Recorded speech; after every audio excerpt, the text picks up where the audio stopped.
There can't be a better way of spending Boxing Day than making extraordinary GCSE English language videos. Well, we're on to the final video of a three-part series, and this time we're going to look at some of the more complex adjectives and adverbs used in CIE IGCSE English language exams over the past 3 years. What exactly do these words mean? What are their effects? By watching this video, you will acquire a more precise understanding of language and what the examiner will be looking for in your responses within Paper 1. I will also include some exam-style questions, responses and mark schemes for 1B, 2B and 2D. Remember, a grade 9 in English is not easy, so stay tuned. You're in safe hands with Schofield on Shakespeare.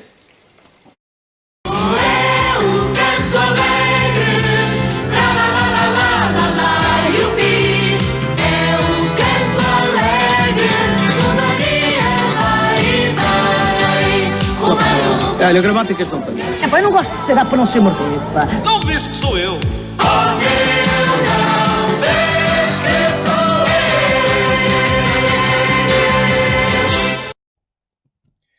I have produced an exam-style handout for this video, which will make it slightly easier to complete the activities shown on screen. Please email me at schofieldonshakespeare@gmail.com if you would like a copy of this. Anyway, here are the 15 adjectives or adverbs that I have combed from recent CIE exam papers. Remember, I'm not saying that they are all particularly complicated. However, how many of these words can you give a genuinely precise, detailed definition for? Why not press pause now to have a think and say some of these definitions out loud?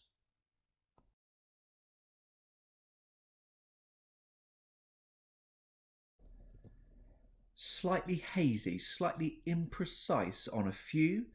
Let's move towards greater precision and control with my opening 5. And with this word in particular, the adjective decrepit, used in the June 2019 0990 paper. The article is about Peter, who is training to be a safari guide. The truck is not in good condition. But what exactly does decrepit mean? Define decrepit.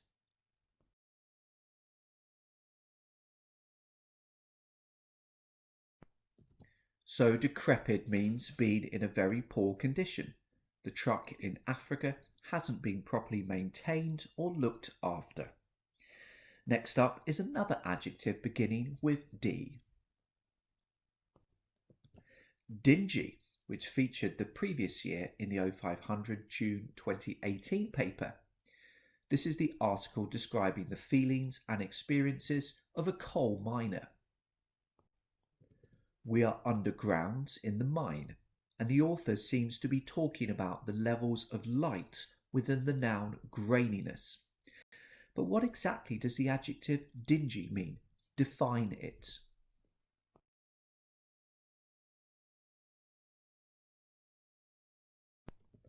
A dingy place is typically depressing. You have a sensation of dirt and grime, even if you can't see it all that clearly. Next adjective. Fabled, taken from the June 2019 0990 paper. The article is about tourists and their effect on Africa's wildlife. Zarafa is a tented camp. But what does the adjective fabled suggest about the Kruger National Park? Define fabled.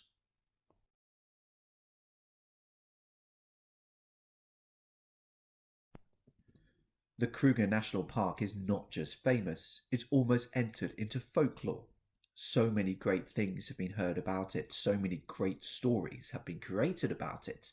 It is thus fabled. Next up. It's our first adverb, forlornly, which appeared so memorably in the June 2018 0500 paper. The article is about a 16-year-old doing some work experience in an electrical company. The inboard shows the workers who are currently at work with the time that they arrived. I is our 16-year-old on work experience. But how is he looking at this board? Define forlornly.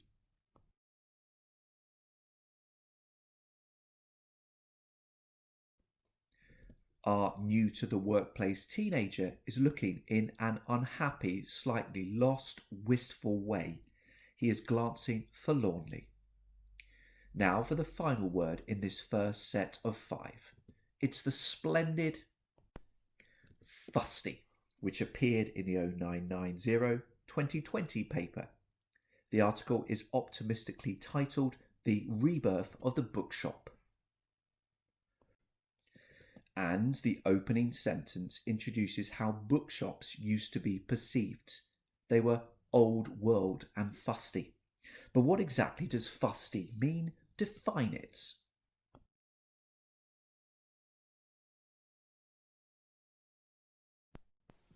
Fusty is defined as old-fashioned in ideas and beliefs, so essentially a narrower definition of old-fashions. So, 5 words, and I want you to have an incredibly precise understanding of their meanings. Perhaps this visual gap fill will help. Press pause now to plot the words in the right places, you clever viewers, students and subscribers.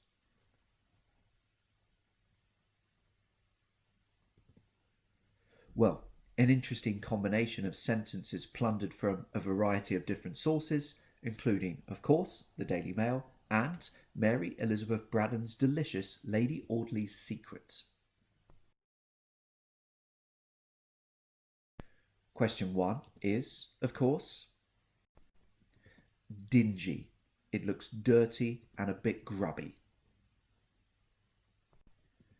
Question 2, we're at the UK Prime Minister's official residence in London. A briefing room has been jettisoned, a place deemed fusty.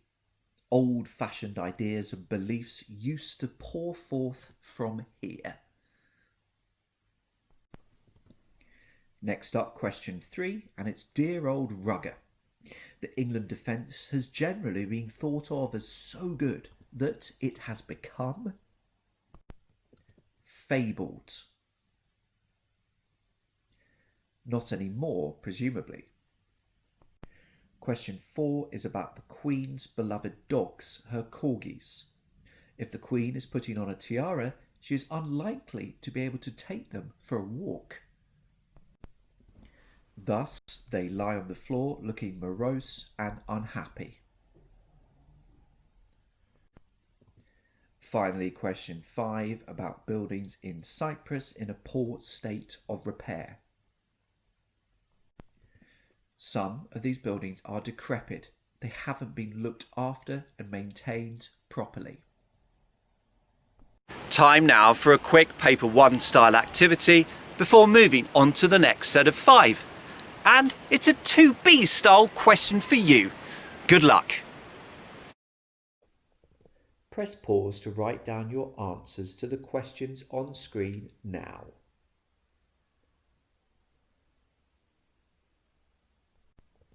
And here's the mark scheme.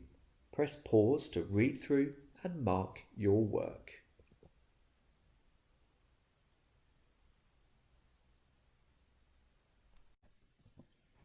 Time for the next set of 5 adverbs or adjectives.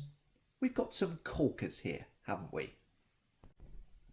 First up, hulking, used in the November 2019 0990 paper. This is the article about an adventure cruise in the Canadian Arctic.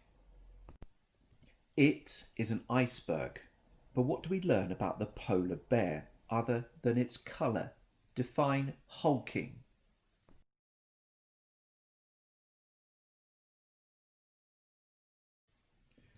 So the bear is bulky and appears clumsy due to its great size. Next adjective, it's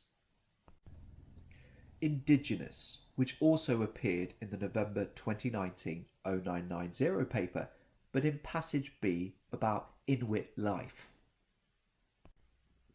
These refers to permanent settlements in the Arctic. But for what kind of people did these provide different employment opportunities? Define indigenous.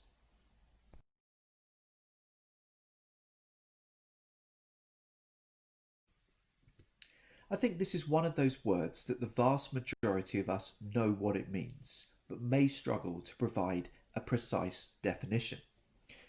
Here it is. The next word is intrepid, which is also in the November 2019-0990 paper, but passage A about the adventure cruise in the Arctic. Some of you may recall this tour guide Adam being somewhat of a showman. But what exactly does intrepid mean? Define it.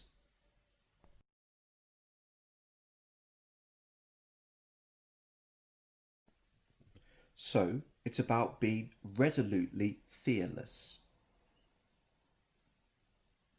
Fourth in this set is pampered, which, guess what, was in the November 2019-0990 paper. We're back with the article about Inuit life. What is life like exactly for the husky? Define pampered.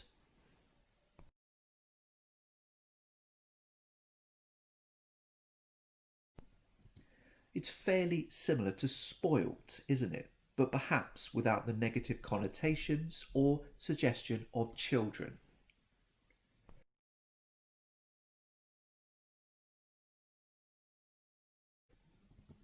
The final verb in this set is the splendidly spelt adverb quizzically, which dazzled in the 0500 June 2018 paper. It's the article about the 16-year-old on work experience. He is an older man in the company. The young 16-year-old has just asked him to explain something he labels the time stamp curiosity. What is the older man's expression like? Define quizzically.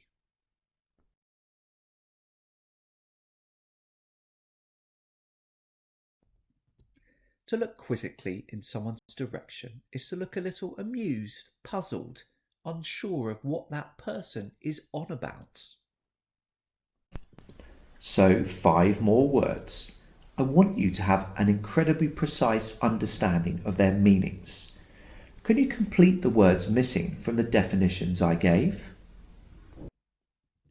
Press pause now to show off your super precise understanding of these words.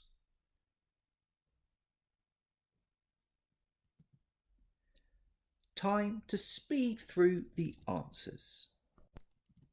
Hulking creatures tend to be clumsy due to their great size. Indigenous is about naturally existing in a place rather than belatedly arriving and arrogantly taking over. You can only prove yourself as intrepid within dangerous situations. Being pampered is about being given special treatment that makes you feel like the king of the world. And quizzically relates to that amused raised eyebrow on a person's facial expression. Time for another quick Paper 1 style activity before moving on to the next set of 5. And it's a 1B activity this time. Go for it. Press pause to write down your answers to the questions on screen now.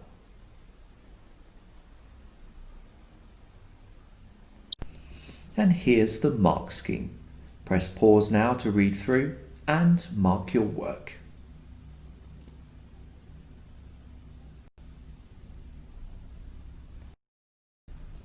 Now, before we move on to the final 5, could you help me out with these quick questions?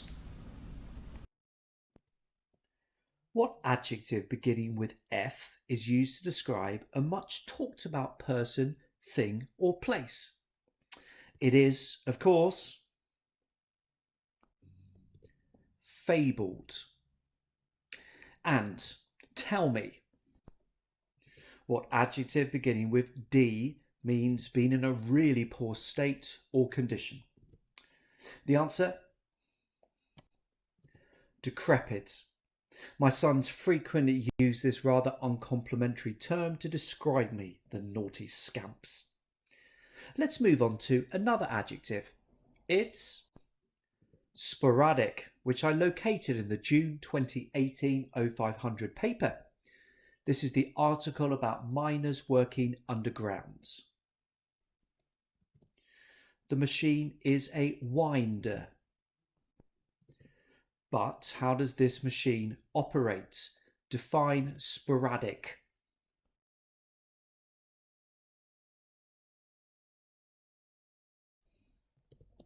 The machine does not work smoothly. Sometimes it's very quick, sometimes it gets stuck. It is sporadic. Next up, stark, which featured in the November 2019 0990 paper. The article is about Inuit lifestyles. How exactly is the writer describing the Arctic landscapes? Define stark.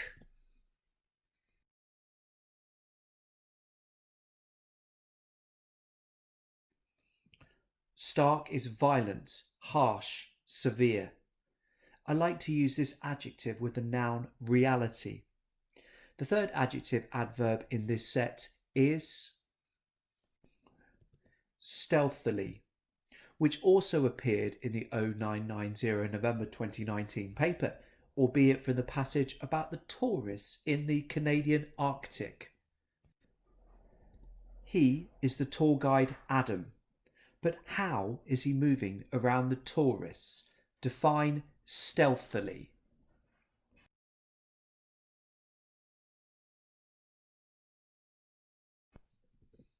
He is moving and treading very softly and quietly. Mustn't disturb potential polar bears. Next up is unremitting, as used in the 0500 June 2018 paper. We are down the pit. What's it like down there? Well, for the uninitiated, it is surprisingly tough and a little scary. What are the shadows like down there? Define unremitting.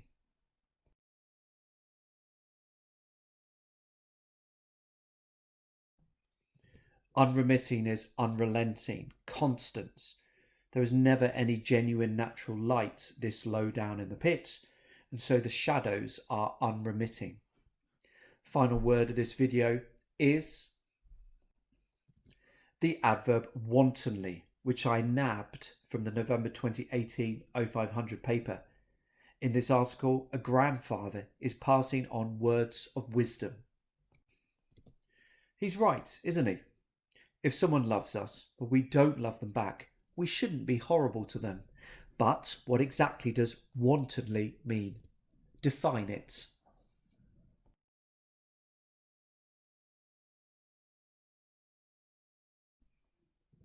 To do something wantonly is to deliberately cause someone harm or damage without a good reason. Here are the final 5 words again. I want you to know exactly what they mean and to be able to remember exactly what they mean. So on screen now, you can see 5 sentences in which I have replaced one of these words with a synonym.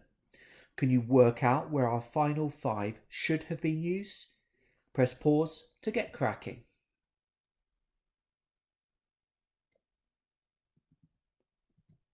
Any joy? And perhaps more interestingly, what subtle differences in meaning were there with the use of a slightly different adjective or adverb?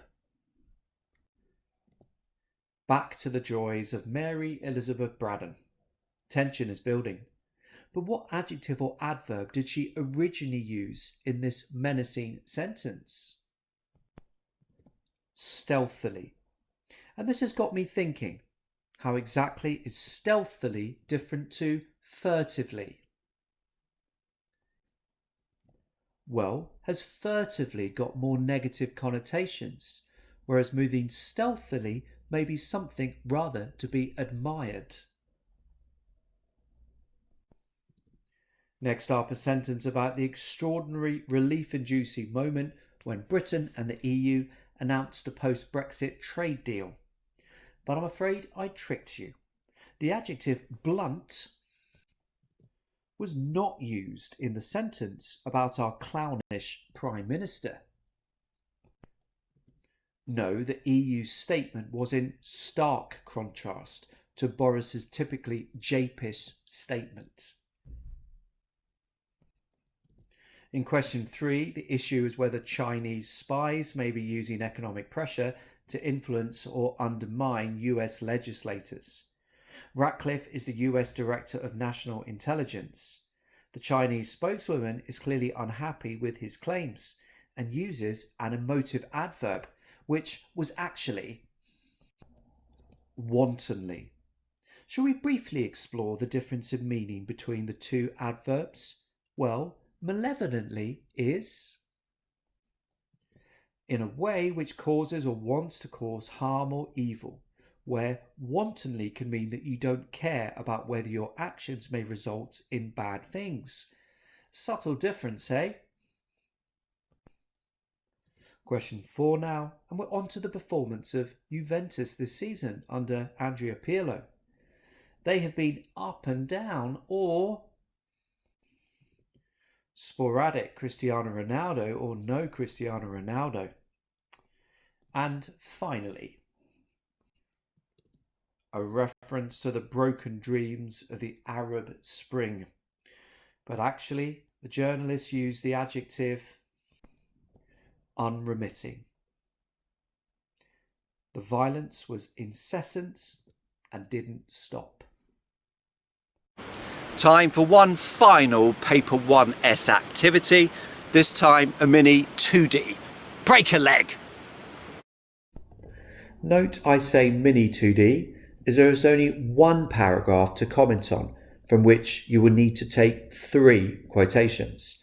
In the real exam, of course, there are 2 paragraphs from which you will need to take a total of 6 quotations.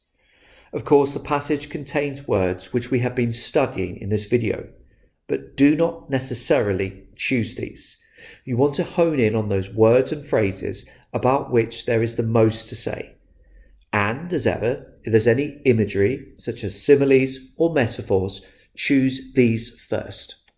Press pause to have a go at this now.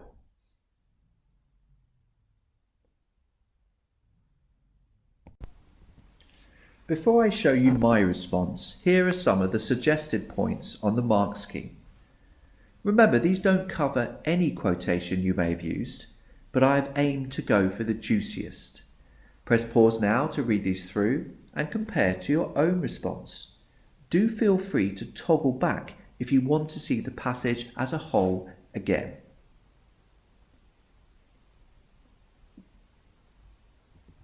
However, remember that these are only suggestions for the examiner to help inform his or her judgment. Actually, they mark based on this grid. What are the key principles? Well, you need to show a detailed, precise, imaginative understanding of both meaning and effects.